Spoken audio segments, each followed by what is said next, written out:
So for this chapter, what we are learning is we are learning about what are the efforts that were done towards independence. Usaha ke Arah Kemerdekaan. Okay, so this chapter we are specifically learning about what were the efforts that were done in order to get independence in our country. And I remember telling you guys last week, the biggest challenge for our country, 我们的国家要得到独立那时候是最大的挑战, the biggest challenge was in terms of perpaduan. So you have to understand this in this concept, because what you can actually see here, if you understand the biggest challenge for us to get independence, 我们最大的挑战来得到独立就是 perpaduan. If you can understand that unity is one of the biggest challenge that we face in, how would I put it? Unity is the biggest challenge for us to get independence. So a majority of the efforts that our country has done, the people in our country has done towards kemerdekaan is basically to try to build perpaduan. All right. So I remember very clearly when I was speaking to you guys last week, I spoke to you guys last week that there was a big gap from 1940 here. Let's talk about what happened here first. If you still remember in this gap during the World War II, all right, during World War II. So during World War II, if you remember very clearly, I told you that the Japanese came to Tanah Melayu. Okay, 日本人来到我们的西马. And then what happened is, if you can see, in the eyes of the Chinese people, orang Melayu membantu Jepun. Okay, so in the eyes of the Chinese people, 华人的想法就是 orang Melayu membantu Jepun.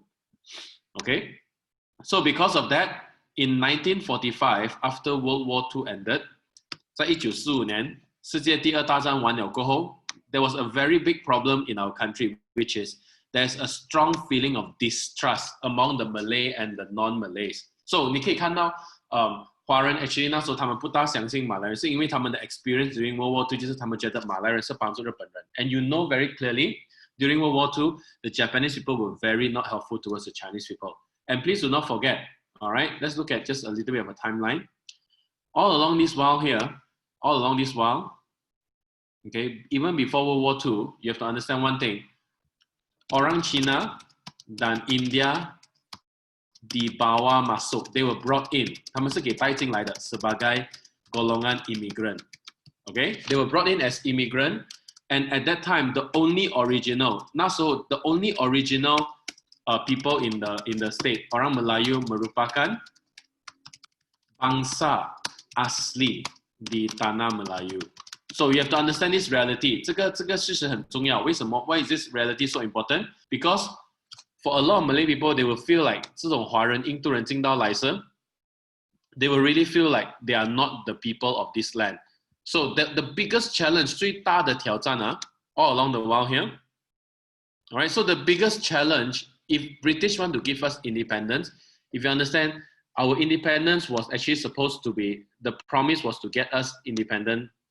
Actually, there wasn't any promise given to us, but eventually British gave us an independence in when? 我们是在8月31号, all right, 31st of August, which is in a few days time, in 1957, that's when we get our independence, more like West Malaysia. 西马是在这里是拿到 independence 的. Okay, so the biggest challenge, 如果你看到从1945年 from 1945 leading up to 1957, it is just a very, very short time period. 一个很短的时候罢了.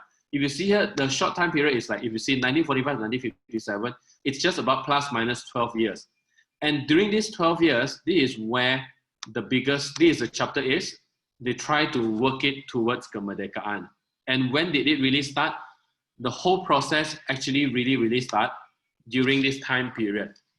他们几时开始要有kemerdekaan? It is during this time period. From a time from 1949, okay?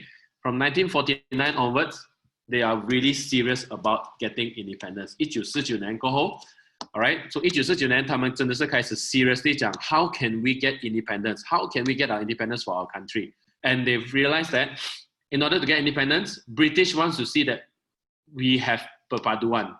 They want to see that the Malays, the Chinese, and the Indians that are all in Tanah Melayu now, that all of them can actually work together, so that when British give us independence, British 给我们独立那时候, they were confident that the country will not be will not be, how do I put it, will not be surrendered to chaos. So British, the first 第一个条件, the biggest challenge for British during that time, all right, the biggest challenge, or I would say the biggest condition, all right, syarat utama British to give us independence is this one. This is the main syarat utama.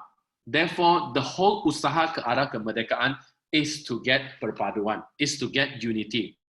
All right. So the whole process of getting independence is basically to prove to British that we can actually work together as a country. So if you see here, to be honest with you, even up until today, we are still facing challenges in terms of trying to get the whole country to be united, and it will be an eternal challenge. I think it will never be resolved in our time, but even up until today, we are still trying to resolve unity. And can you imagine for this period from 1949 when 他们真的是很 serious, in 1949 when they start to be really serious working towards independence, the leaders have really worked really hard to try to make unity happen so that they can prove to British, so that British will eventually give us independence in 1957. So in this chapter, we are learning about what were the efforts done in order to do this. So if you see here, I remember telling you very clearly the first effort that was done here, all right, I'm just going to draw an arrow. The first effort that was done here, all right, usaha pertama, I will actually say it very safely, usaha pertama is they form a committee, penubuhan Jawatankuasa, Hubungan, Antara, Kaum. This is what we learned last week. They form a committee, all right, to actually work on the relationship, Hubungan, Antara, Kaum. The word Hubungan, Antara, Kaum means relationship among the races. So penubuhan Jawatankuasa, Hubungan, Antara, Kaum. In English, you call it as community, CLC, community, Liaison. Liaison means hubungan, committee. All right, so this was the first effort done. All right, CLC. They formed this thing. So if you look back at your textbook or the notes that I've given to you last week, all right, there were a few objectives of why they were formed. So let's look at the objective for why they were formed. Okay, basically it is to study, mengkaji hubungan kaum secara mendalam. To study the relationship and how to make it better, to correct it, to fix it, membetulkan keadaan politik, ekonomi, dan social, to fix the politic, economy, and social condition, so that there is a fair division, pembahagian. So you can see that the country is divided equally for every community, untuk semua community or untuk semua kaum. All right, and of course, it is to create a feeling of unity. 弄到有这个国家是有一个很团结的感觉. So the committee is formed to actually create, mewujudkan keadaan harmoni dan muhibah. Okay, muhibah, harmoni dalam kalangan penduduk. So they have to start somewhere in order for them to form independence, and they started it with this usaha, which is penubuhan Jawatankuasa Hubungan Antara Kaum. So actually, if you see this first step, right? If you look at this first step is actually quite crucial, because without this first step, they cannot go on. So if you look into it, of course, you should be able to know the members of this Jawatankuasa Hubungan Antara Kaum, it cannot be one race only. Okay, so so the members are all given there in page 175. You can actually look into it if you have a textbook. 175, all the members are already there. Okay, so if you look at 176 and 177, we have already spoken about it. What were the few things that they discussed about? What are the few main topics that they discussed about? The few biggest, 最大的, how do I put it? The biggest issues that they were talking about. Okay, so if I were to do this, the few biggest issue, this one I've already spoken in detail. All right, so this one you can look through yourself. But the first issue is the purpose why they do this is because they want to prepare to what? Persediaan ke arah berkerajaan sendiri, to form their own government, to be independent. So this is kemerdekaan. Okay, persediaan ke arah kemerdekaan. Right? The second issue, which is very, very, very, very important for them, is kedudukan ekonomi orang Melayu. That's why if you were my student last year, right, I've already spoken to you that you need to take note of what you learned last year. Because if you understand what you learned last year, right, during this whole time, all along the while, the Malay people, Malayan, Yuanzu, the original people of this land, what do? Is a lot of them stay in where? kebanyakan mereka tinggal di kawasan kampung. Whereas the Chinese will stay in the city, and the Chinese, as from last time until now, Chinese are really good in doing business. Most of the Chinese. So the Chinese people is controlling the business. They are the richer people. Indians will be separated. Indians will be staying. They'll be mostly in the estate, ladang getah. So during that time, Chinese, Indian, and Malay, they are actually not mixing around together much. Okay. So for the Malay people, they felt like the Chinese has controlled the economy so much. Therefore, one of the biggest issue that they needed to resolve during that time under this community is they have to find a way to help the Malay people economically. Okay. Now the next thing is they are also a bit worried about the special status, kedudukan istimewa orang Melayu. So if you can see here, the reason why the Malay people are very worried is because if you see here, originally the Chinese and the Indians, 中国跟印度人, they are not the people of this land.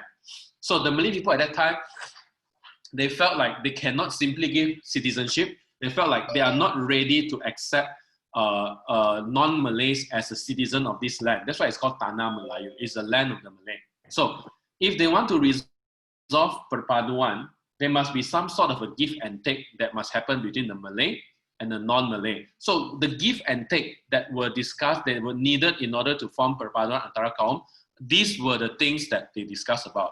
What happened if we allow Chinese and Indians to be citizens? Is there any guarantee that our economy will be held? Second is, what happened to our special position? Do we still have a special position since we are the original people of the land? So these were the things that were fought by the Malay people in the beginning. Okay. So what else? And as a give and take, in exchange for non-Malays to help the economy of the Malay people, then the Malay people were able to give what? Kewarganegaraan kepada orang bukan Melayu. So the exchange is this. All right, the exchange is, I'll show you the exchange in a little while, but maybe I can just do it right now. Okay, there is an exchange between orang Melayu and orang bukan Melayu. That's an exchange. So this was the exchange that were discussed.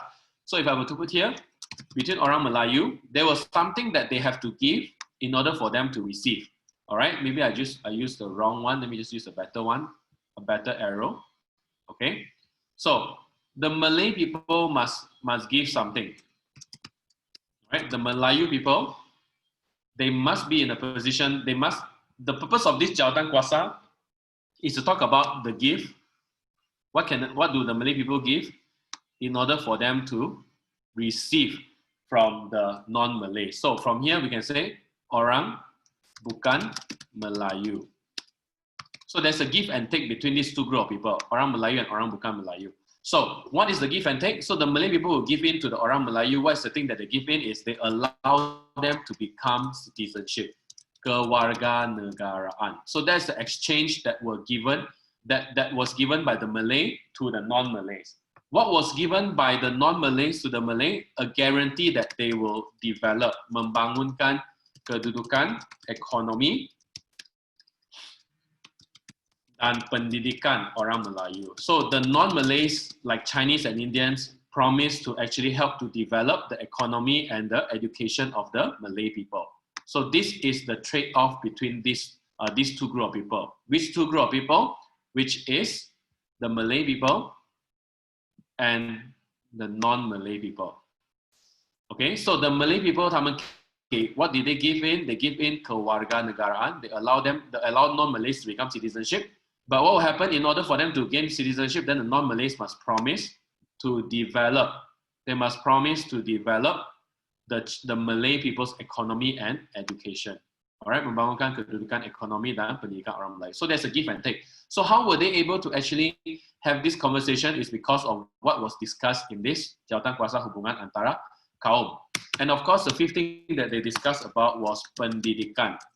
Because I mentioned to you very clearly, you need to listen to this very clearly, because one of the biggest things that we will learn today, 今天我们要学的东西啊，就是我们要学到 what were the steps taken. The first step is this one, penubuhan Jawatankuasa Hubungan Antara Kaum. But there were further steps, and one of the steps is they had to study about the education system in our country during that time. Because education is a very important tool to actually form unity. If you understand one very important thing, when the Chinese and Indians were brought in, if you remember my lesson last year, Chinese people will come in, Indian people will come in, Malay people will stay here, they are the original people here. Chinese people come in, they bring their own education. Indian people coming from India, they bring their own education.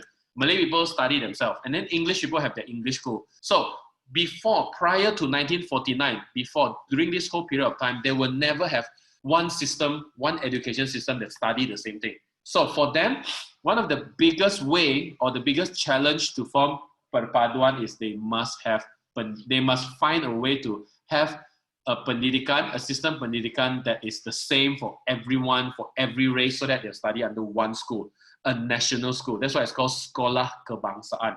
Kebangsaan means national school. So today what we'll learn about what were the efforts done in terms of education, all right, to try to build unity. What were the studies done? 他们有做过什么 study 关于到 education, and eventually from all the studies, they combine together to make one education system that we will learn today. Okay, now the second thing here, the second usaha that we learn, we are done with this Jawatankuasa Hubungan Antara Kaum. The second step that leads towards Usaha Kemerdekaan is here, and this is what you call as sistem ahli. All right, sistem ahli. If you were listening, this is the second step. Usaha kedua. Right, usaha kedua, sistem ahli. What is this system ahli? System ahli is a system where it allows local people to learn and to be trained to become ministers by following the English people.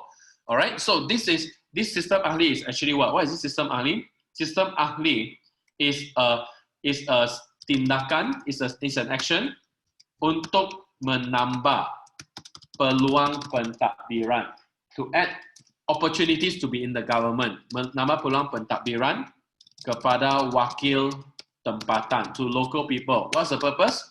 Untuk menyediakan Tanah Melayu ke arah berkerajaan sendiri. It is to prepare the people of Tanah Melayu towards forming their own country. So this is system ahli. So the very important thing that you need to learn under system ahli is what are the characteristics of system ahli. Okay, what is this thing that we call as system ahli? So in order for us to answer that, I'm just going to make it really easy for you here. So the first ciri is, okay, the members are called as what? Okay, the members are called ahli. Okay, so if you see here, if you follow what I'm trying to say here, okay, ahli sistem ini dipanggil ahli. Okay, and what is the level? They are at the level of a minister, bertaraf menteri. Okay, what is the responsibility? Menjaga portfolio. What is portfolio? That means a particular government or a government department or agency. Okay, menjaga portfolio. That's the system. All right. So what is their role? Bertanggung jawab, mencadangkan undang-undang. Because one part of being a government is to propose law that can further help the country to improve dengan jabatannya. Okay. Third, what's the third thing? Ahli dilantik oleh siapa? Dilantik oleh Pesuruhjaya Tinggi British, the highest person in command in Tanah Melayu at the time, but they have to have whose persetujuan? Persetujuan Majlis Raja-Raja. Okay, persetujuan Majlis Raja-Raja. All right, and most importantly, who are they placed under? Ahli diletakkan di bawah kuasa Pesuruhjaya Tinggi British. Okay, and the fifth point, it is, I can actually put the fifth point here, combined together with point number 1. All right, so we can actually say that this is actually satu sistem kabinet bayangan. What is kabinet bayangan? Shadow cabinet. Looks like real, but it's not real. It is like a shadow, 一个影子罢了。给他们什么？给他们学习怎样做政府。Cabinet means Jemaah Menteri, which is the ministers, lineup of ministers in the government. All right, so this is for what we learned last week, which is ciri-ciri sistem ahli. And I believe that you guys have already gotten your notes here last week. So I'm just revising this for you so that it's easy for you to recall. Okay, it's easy for you to recall what we did last week. So ini merupakan usaha yang kedua, the second effort. So what's the first effort? The first effort was to form Jawatankuasa Hubungan Antara Kaum. That's the first effort. Then the second effort is this one, which is Sistem Ahli. All right. So Sistem Ahli. So this is quite important. Now, the third effort that they tried to do here, which is what we're going to go in today. All right. Just bear with me. The third effort that we'll be talking today is in terms of Sistem Pendidikan Kebangsaan. Okay. So the third effort here, they try to form a education system. Usaha ketiga. Usaha tiga. Sistem Pendidikan Kebangsaan. Alright. Usaha ketiga ialah Sistem Pendidikan Kebangsaan. For students who think that this part is useful for you, please make sure that you are taking a snapshot. All right, please make sure that you are taking a snapshot. Okay, so that you can have a bird's eye view of this chapter. So the next step towards getting independence is to form a system pendidikan. So before they form a system, what they need to do is they have to do research. Okay, so the first step, they have someone named Barnes, L.J. Barnes. What did he do is his role is to study the education system, the existing education system before here. If you look at my mouse, all along the while here, what were the education system that had existed? The Chinese education, the Indian education, the Malay education. So the first role of Laporan Barnes is to study what is the education system during that time, and what were the suggestions, all right? What were the suggestions given? So Laporan Barnes is the first one, and this from the white people because there's a young人来的, all right, orang putih. So the next one will be the Chinese people will have their own Laporan, all right, Laporan Fan Wu, okay, Laporan Fan Wu. So what happened is, if you see, from this Laporan Fan Wu is because it's from a Chinese point of view, so they came out with their own proposal. They came out with their own report on the education system to try to see how they can work this education together. So Laporan Barnes is from the white people's point of view. Laporan Fan Wu is from the Chinese people point of view, and this is 1951. So this report comes out by the Chinese people to protest, like Fan Kang, what Laporan Barnes has said. Why do they go against Laporan Barnes? We'll talk about it in a little while, okay? In a little while. And of course, as a result, after adding up everything together, these two add up together, they come up with an ordinance pelajaran. The word ordinance means law. In 1952, they have studied Laporan Barnes, and they studied Laporan Fan Wu, and then they come up with an ordinance, a law, which is Ordinance Pelajaran 1952. Okay, this is done after they study this one and this one together. They study the report, they study the recommendation, and then they put it under Ordinance Pelajaran 1952. All right, now this next part here, the fourth part is a little bit interesting because this fourth part have nothing much to do with Tanah Melayu. Laporan, this has everything to do with Sarawak. Laporan would have the Sarawak dan Sabah, 1955. So this one, you can take it as an extra. This one is like a bonus. All right, this is a bonus. So we don't talk about this first because even though it was formed in 1955, this education system, this report was just talking about how to do education better in Sarawak and Sabah. And that time, Sarawak and Sabah wasn't considered as Malaysia yet. So this report has nothing to do with perpaduan. They just put it in to tell you that in Sabah and Sarawak, they actually do a report on the education also. But this is not important for Kemerdekaan because this chapter, we are talking about Kemerdekaan Tanah Melayu in 1957. Okay, so this one is just a bonus. It's like a 广告 这样子. So when we read it later, we just take it as a bonus. Okay, so the fifth one, basically if we talk about usaha untuk melahirkan sistem pendidikan kebangsaan, you have to start with this one by the white people, this one by the Chinese people. Then the third one is a combination of, after reviewing the report from these two laporan, then they come up with something that has been unified. And then it was confirmed and finalized under this Penyata Jawatankuasa Pelajaran 1956. So before we get independence in 1957, West Malaysia, they come up with the final form of education system for Tanah Melayu, which is Penyata Pelajaran or Penyata Jawatankuasa Pelajaran 1956. So we'll talk about the details in a little while, but these were the steps that were done in order for us to actually form a system pendidikan kebangsaan. Okay, I think this is pretty much helpful. Okay, this is pretty much helpful. Of course, later part we still have two more parts which I still want to talk about it right now. I just want to talk about it right now so we can go on into the details. So there are two more last parts in this chapter. This chapter 里面还有两个最后的 part. So there's usaha keempat. This part here. After that, there's usaha keempat, the fourth step. Okay, I'm just going to drop it here.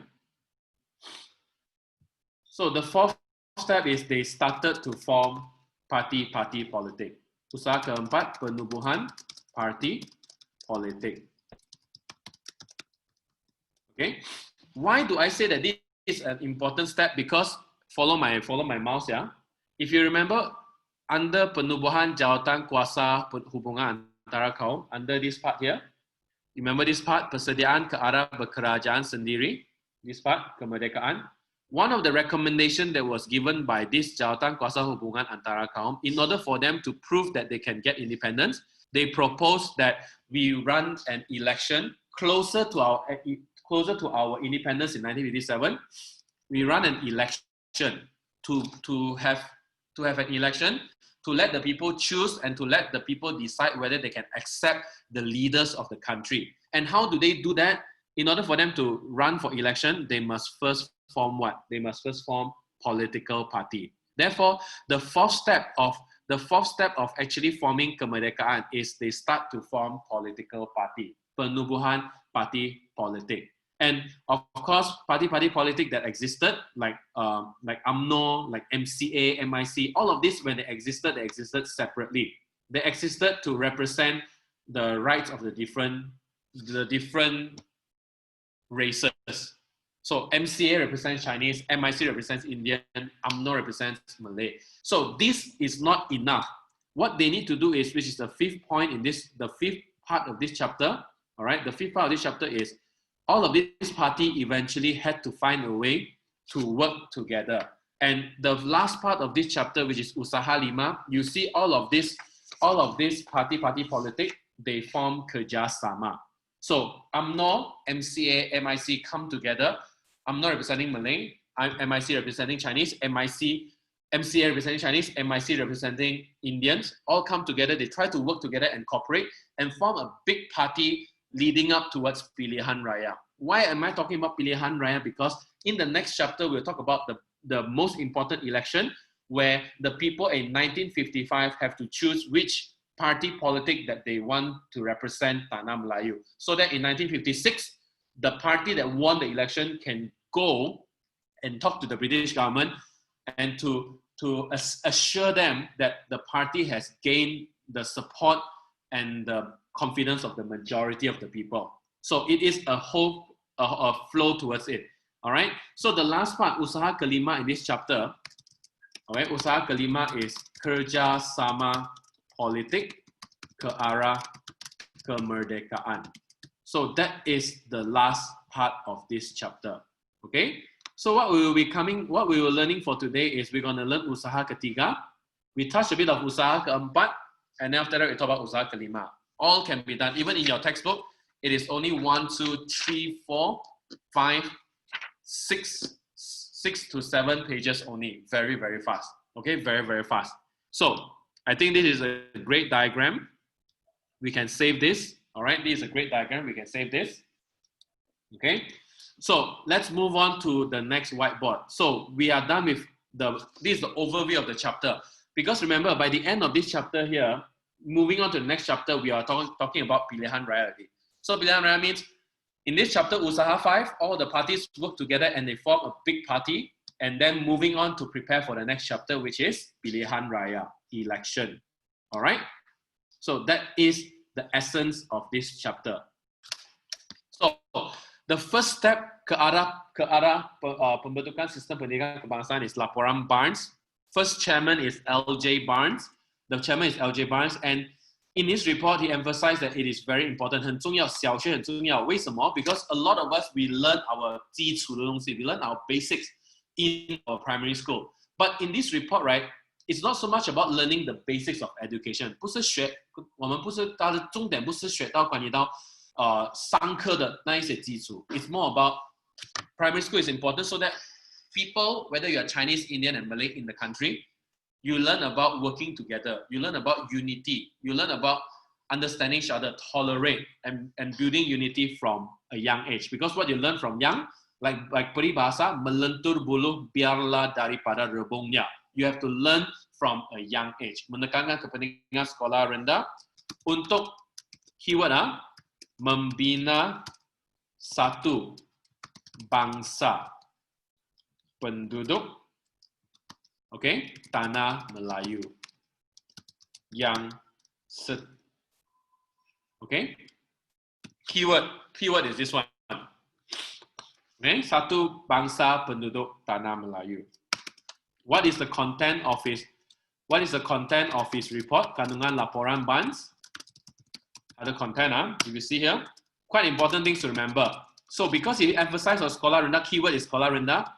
Sekolah rendah menggunakan bahasa Melayu atau bahasa Inggris sebagai bahasa pengantar. What is bahasa pengantar? Bahasa pengantar means as the medium, language medium of instruction. 就是用国语或者英文来教书. Okay, but he proposed what? Then after that in sekolah menengah, this guy is a bit valid, a bit biased, but for secondary school, usefully menggunakan bahasa Inggris. Okay, sebagai bahasa pengantar. Very important keyword, sebagai bahasa pengantar. Okay, primary school you can use Malay or English, but then secondary school must use English as the medium of instruction, medium of teaching. So that's laporan Barnes. So that's the first one. All right, that's the first one. That was the first laporan.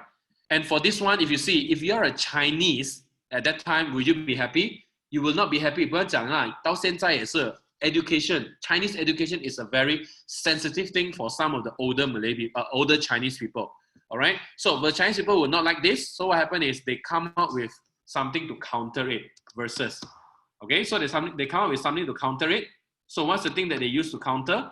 They propose another cadangan. So they propose a laporan, a separate laporan, and this laporan is called laporan Fan Wu.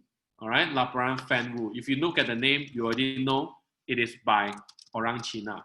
So they come up with a second report that contains the recommendation, laporan Fan Wu 1951. And Chinese being Chinese, they will fight for their education system. Okay, so why is it formed? Diterbitkan sebagai bantahan. Okay, bantahan means objection. Bantahan masyarakat Cina terhadap laporan Barnes. Because 你看 laporan Barnes 是没有讲到华语的 either 是英文或者国语、马来语。Okay, so what is the purpose for this? Mengkaji pendidikan Cina. Okay, so their proposal is still a bit retarded. So they propose what? Mencadangkan, okay, sekolah Cina. They still propose that we should have Chinese school. Okay, but the Chinese school is very focused on Tanah Melayu. Sekolah Cina sebagai institusi yang berfaedah kepada Tanah Melayu. So this Fan Wu 讲 we still want Chinese school, but let's make the Chinese school here more useful for Tanah Melayu. Okay, so what is the content? Quite important, the content of laporan Fan Wu, kandungan laporan Fan Wu. Okay, so sekolah Cina diteruskan secara berasingan. Separate system. Wow, 很大牌哦，这种华人哦。Di bawah, that means they still want Chinese school, but whatever it is, whatever you guys learn, we just learn everything in Chinese. We don't want to learn it in Malay, we don't want to learn it in English, but whatever you guys learn in the Malay school, we'll still learn it, but we want it to be done in Chinese. Okay? That's why it says here, pendidikan sekolah Cina is based on, berorientasikan, circles around, berorientasikan Tanah Melayu. That means they still want Chinese school, but what they learn in Chinese school will focus on Tanah Melayu. Okay? So this is laporan Fan Wu. This is the second one. This is done as a response to laporan Barnes. Okay? This is done as a response to laporan Barnes. So you already have laporan Barnes here. And then now you also have laporan Fan Wu. Okay? So this is the two laporan. Okay, I think that's pretty much sure for you guys. All right, so this is the second report leading up towards forming a proper education system. And these two add up together. All right, these two add up together. If you allow me to do this, these two add up together. Give me a bit of time, huh? So these two add up together will gives you, 这两个加起来啊, these two add up together gives you this one. Okay, let me just redo that. Red color. These two add up together gives you the third thing, which is ordinan pelajaran. Okay, the third thing is ordinan pelajaran. Basically, the word ordinan means law, undang-undang. Ordinan pelajaran 1952.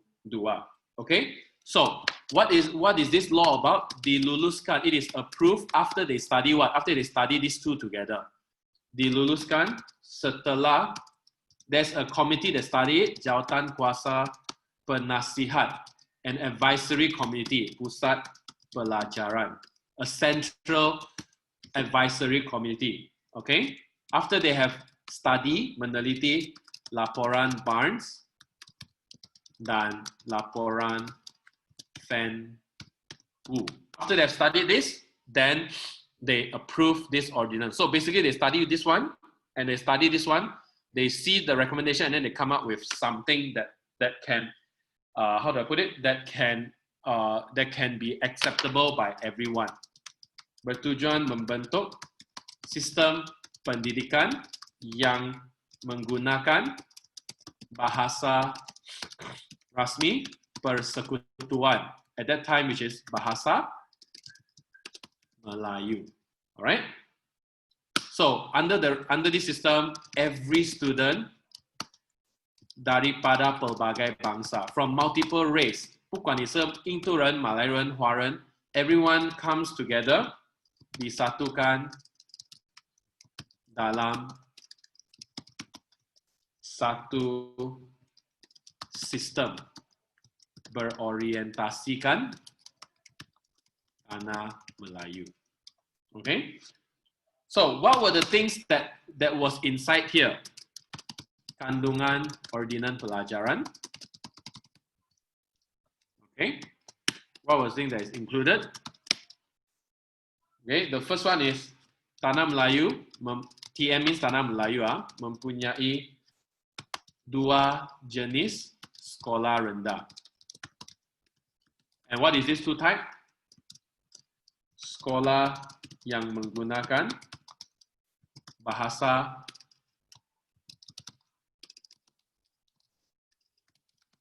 Melayu. Alright, maybe I just put this in a number form to be better. The first one is sekolah menggunakan bahasa Melayu. And then the second school is sekolah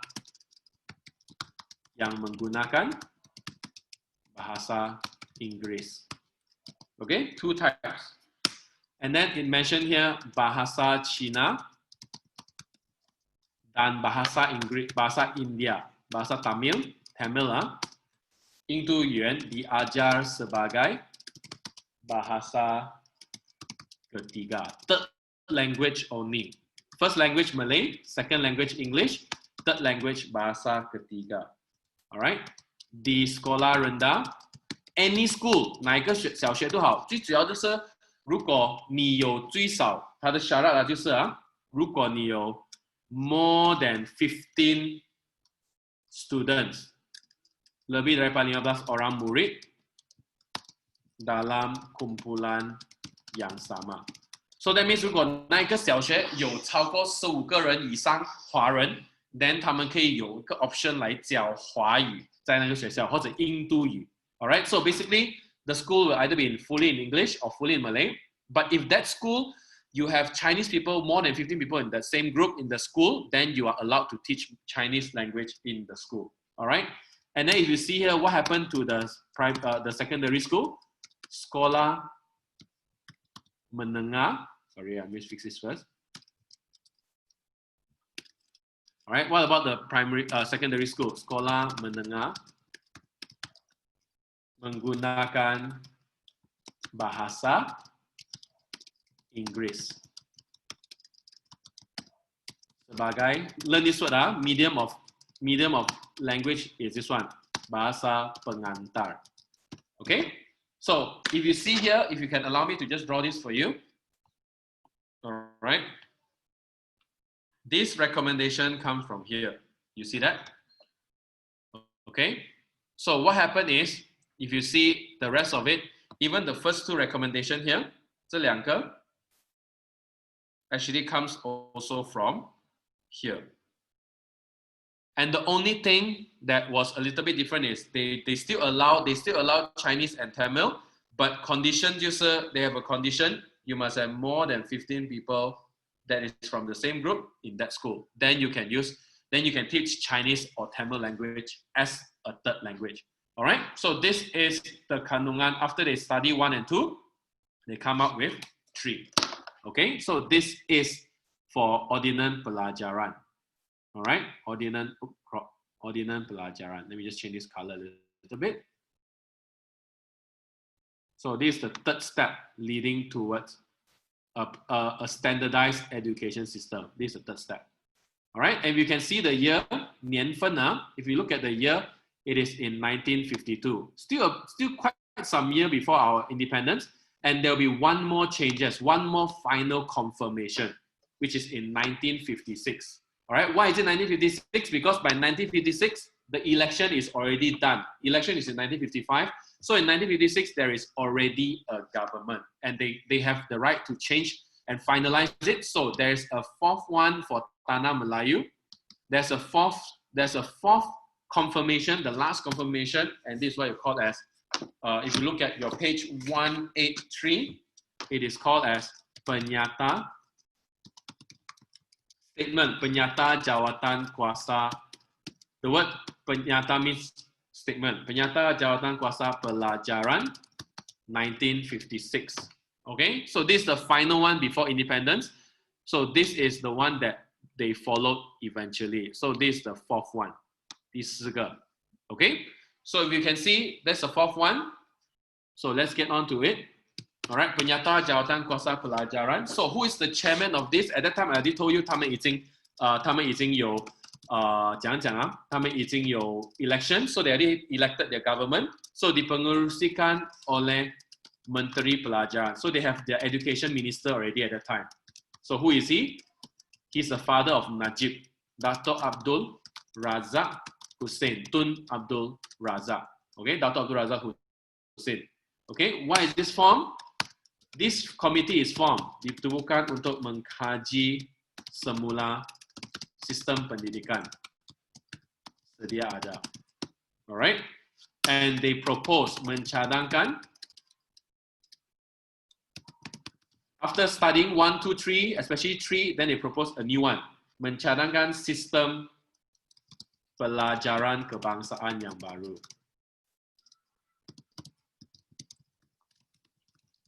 Okay, so they come up with a new suggestion again. Okay, so what is the suggestion based on? All right, the suggestion is based on these few things. Sistem persekolahan yang sama, the same system for school yang sama untuk kanak-kanak pelbagai bangsa. Alright?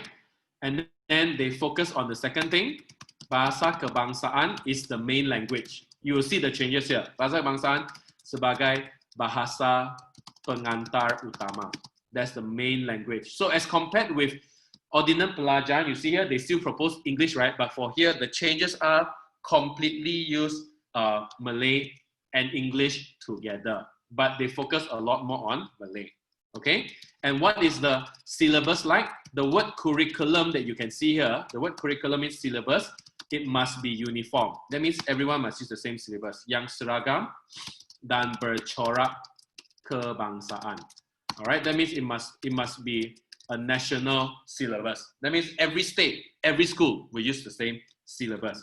So what is a cadangan? The cadangan here, the first one, sekolah umum. What is sekolah umum? Sekolah umum means national school. All right, sekolah kebangsaan, sekolah umum for sekolah rendah menggunakan bahasa Melayu. Okay, so it's a bit different. They talk about as long as you are in a government school, they use bahasa Melayu. Now there's a second type, sekolah jenis umum. That's why you say some of you are from Chinese school, right? Chinese school 小学华校是 SJKC. Sekolah jenis kebangsaan Cina. That means they allow to have Chinese school. All right. So this on the primary school level only. That's why you realize, right? You don't really have 你没有看华校是有小学的华校罢了 ，but 它没有华校是中学的，除非你是在读中。Except if you are in private school, then you will have a full Chinese school. But if you are in a normal secondary school, you only have one type, which is using all Malay. Okay, so they propose that you still have a Chinese school, sekolah jenis umum, and then what language do you use? You use menggunakan bahasa Inggris. They have English school too at the time. Bahasa Cina atau bahasa Tamil. So you have two types of school. There's a language-based school or the national school. Okay, and then it makes here bahasa Melayu dan bahasa Inggris mata pelajaran wajib, compulsory subject. That's why if you see, 如果你还是在华校来讲课 even though you are still using Chinese, but you still compulsory need to learn BM. You will still have Chinese school, you still have Tamil school, but you must compulsory learn Malay and English, something that we are still carrying up until today. All right? Mata pelajaran wajib di semua sekolah. Okay? And then when you move to sekolah menengah is only one type already now. That's why it's called SMK, sekolah menengah kebangsaan, national high school, national secondary school. Okay, menggunakan bahasa Melayu sebagai as a medium of, sebagai bahasa pengantar, medium of instruction. That's why you see, right, up until today, what they have decided last time in 1956, we are still using today. What I'm trying to say, look here, manakala bahasa Inggris, English menjadi, it's just become a subject, menjadi mata pelajaran sahaja. It's just a subject. But for other subjects like geography, history, maths at that time, so all of them, when you reach secondary school, 你上中学了，他们全部的 medium of instruction 就是用国语了。And English is just a single subject. Okay?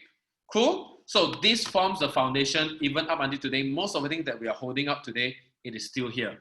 Why do they want to gather all the education system under one system? It's because under this one system, then they are able to unite everyone so that everyone will speak Malay, learn Malay and speak Malay, and everyone will come together under one type of school, learning one type of history, learning one type of syllabus. And that's very important because this chapter is still part of what we learned earlier on, Usaha, Arah Kemerdekaan. And pendidikan, education, plays a very important role to form unity. All right? Pendidikan play a very important role to form unity. Okay? So that's why we talk about a very important part here, which is Sistem Pendidikan Kebangsaan. And of course, I mentioned here point number 4, Laporan Woodhead in Sarawak and Sabah. This is about Sarawak and Sabah. And we don't really focus much about this because this one talks about Sarawak and Sabah. And at that time, Sarawak and Sabah 在1955年还没有想到要进西马 ，OK， 还没有想到要进 Malaysia. Therefore, I will skip this part. Okay, I will skip this part. You can read about it. Basically, they're just studying about how to improve education in Sarawak and Sabah. But for this part, it's very important because all of these 4 parts here that you see, all right, all of these 4 parts here that you see are very important because these 4 parts will eventually form the basic of the education system in Tanah Melayu, okay, before independence. And this is the main effort, trying to get everyone to be united, okay? So this is this part, pendidikan. So if you look at the bird's eye view of the whole chapter, we have done this last week. We have done this last week. We have done this last week. We have done Sistem Ahli last week. The next part is we talk about Sistem Pendidikan Kebangsaan. All right? So the next 2 things is we talk about political party, because when we talk about these 2, Usaha 4 and Usaha 5, we are already preparing the country towards independence in 1950. Not independence, we are preparing the country for election. And when you go for election, 你要去投票, you have to vote for political party. So therefore, they need to form political party to see 哪一个党，哪一个政治党是得到最高的人民的支持，然后他就可以代表，他就可以变成西马的政府。They can become the government of Tanah Melayu that is elected by the people, and then they can represent Tanah Melayu to talk to British in 1956 to try to fight and discuss for independence. All right, so that's the last 2 parts in this chapter that we are going through. All right, for the 4th part, which is usaha keempat, yaitu penubuhan parti politik. What is important in page 184 and 185 in your chapter, in your book? What is just telling you is just what are the political party that exist after World War II. So you can read some of the important ones like UMNO, all right, UMNO, which is formed by the Malay people. So what is important here to take note of? What do they fight for? And usually you can actually realize that different party would fight for different things. But usually the ones like, for example, Malayan Indian Congress, Indian, it is to fight mostly for Chinese people, Indian people. And then you have MCA also, Malayan Chinese Association, that is also to defend and to fight for the right of the Chinese people. So some of these parties are very easy to memorize. So that one, I just leave it for you, okay? So basically, most of these parties are based on race, 就是跟着种族来form的. Now, what's important next is we want to talk about usaha kelima. What were the different type of cooperation that the party politic had towards kemerdekaan? All right. So this next part here, just bear with me. We'll end today's lesson after we are done here. So the next part that we are learning here is kerja sama politik ke arah kemerdekaan. So if you see in page 184, right, you see all of the parties. All of these parties are individual parties, just a tantu the party. But if it's only one party, it's very difficult for them to win the election. So they need to they need to have different, what do you call it? They need to have different cooperation. They need to find ways to cooperate so that the Malay, Chinese, and Indian party, they can come together to form one big party so that they can go for competition, go for election under one party. All right? So this one also, you will also have a timeline. All right? You also have a timeline. So the first one, if you look at page 186, yeah, the first pact, the first pakatan, all right, the first pakatan, the first one is what you call as Pakatan Putera AMCJA. If you have learned chapter 5, right, you have actually seen this word before, Putra AMCJA. All right, this is a pakatan. Okay, so who is the leader? Diketuai oleh Tan Cheng Lock. Okay, Tan Cheng Lock represents AMCJA. So these two combined together, diketuai oleh Dr. Burhanuddin. Let me just, his name, Burhanuddin Al Helmi. So he is part of the party called Putra, and Tan Cheng Lock that represents AMCJA. That's why it's called Putra AMCJA, because Putra AMCJA. Okay, so these two combined together to form a pact. Why was it pact? Because they wanted to go against UMNO. Because remember, UMNO, they managed to force British to drop Malayan Union and form PTM in 1948. So this Pakatan Putra AMCJA, I recommend that you go back to chapter 5 and please read through it.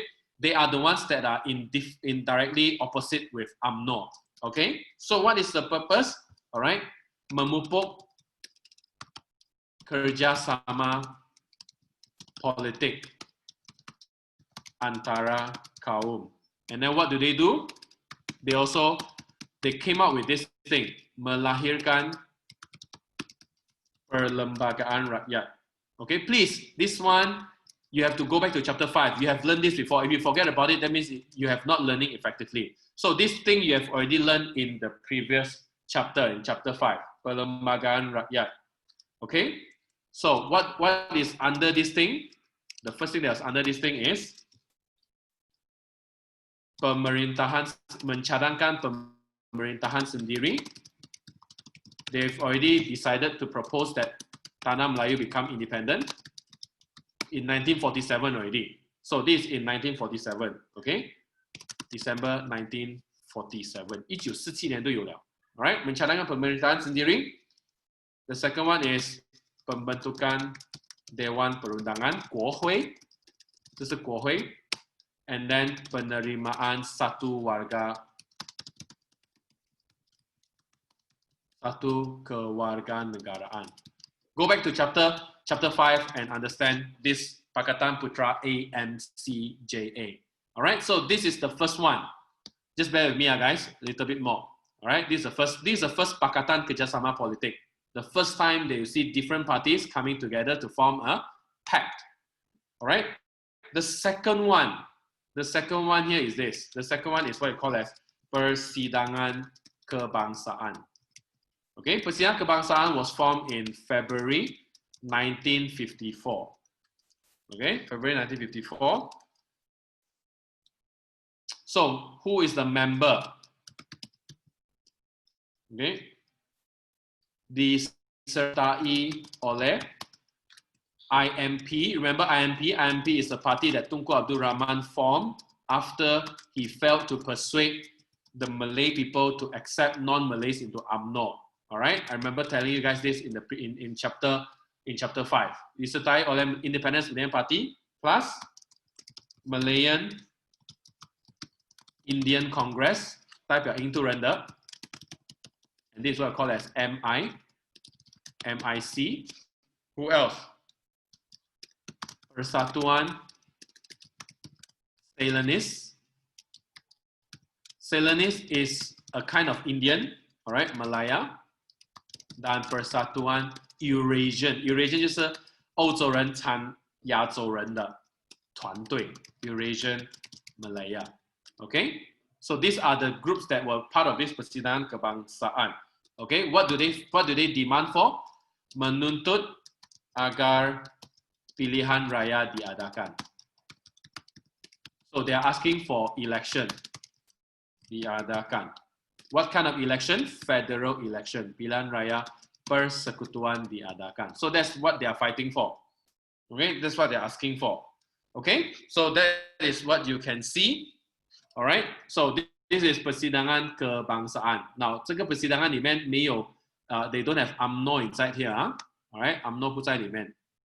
So this is the second time, the second famous effort to try to work together as a party politic.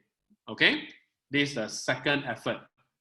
Now we have a third effort, and the third effort is what you call as Convention Kebangsaan. Now leading up to this one, this is actually starting to get more important already, because this Convention Kebangsaan involved some of the party that eventually formed our government. Okay, Convention Kebangsaan. So who are the people? Dianjurkan oleh UMNO.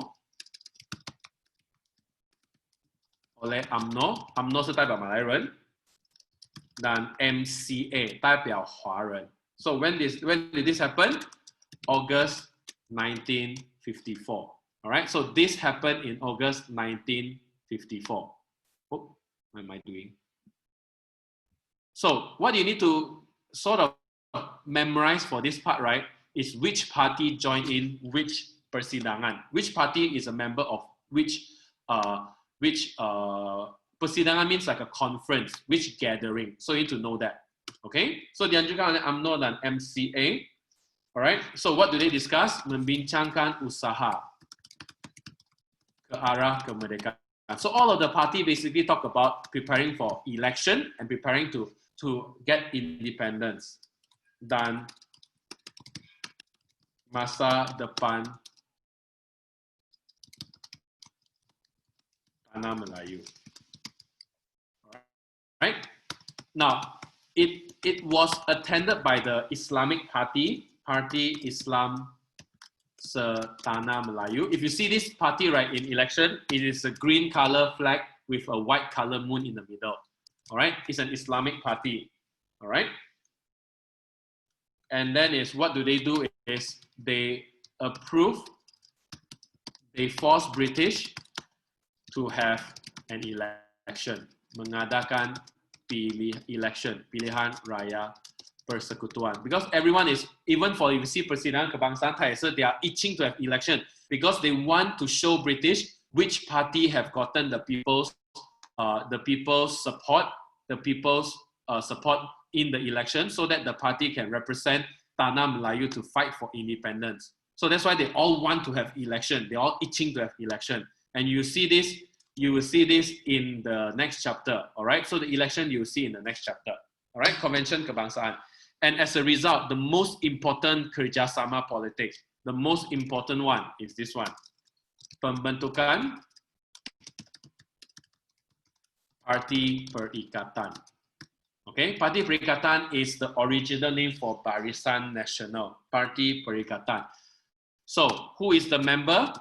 If you see here, why is it important? Because under Parti Perikatan, you have UMNO, MCA, dan MIC. If you see, UMNO 代表马来人, MCA 代表华人, MIC 代表印度人. So these three parties join together to form one single party, and then it completes, melengkapkan kerjasama tiga kaum terbesar di Tanah Melayu. Okay, and if you look at page 187, the logo is a ship. All right, the logo is a ship. All right, so that is the most important kerjasama, because this party, I tell you now first, this party win big in the 1956 election. This party win really big in the 1956 election. Why do they win so big? Because they actually managed to gain the support of all the three races. Because the Chinese, the Malays, and the Indians were combined together under one party, so they managed to get everyone to support one another. So they will be able to get the people from different races to support only one party, because that one party has all three different races. So when was Parti Perikatan dibentuk? All right, dibentuk pada Oktober 1954 to prepare for election, because the election happens in 1955. Just remember the next chapter, we are talking about election already. So the end of this chapter is talking about what were the preparations done, what were the steps that were done in order for us to prepare for election. Okay, so that is the end of this chapter.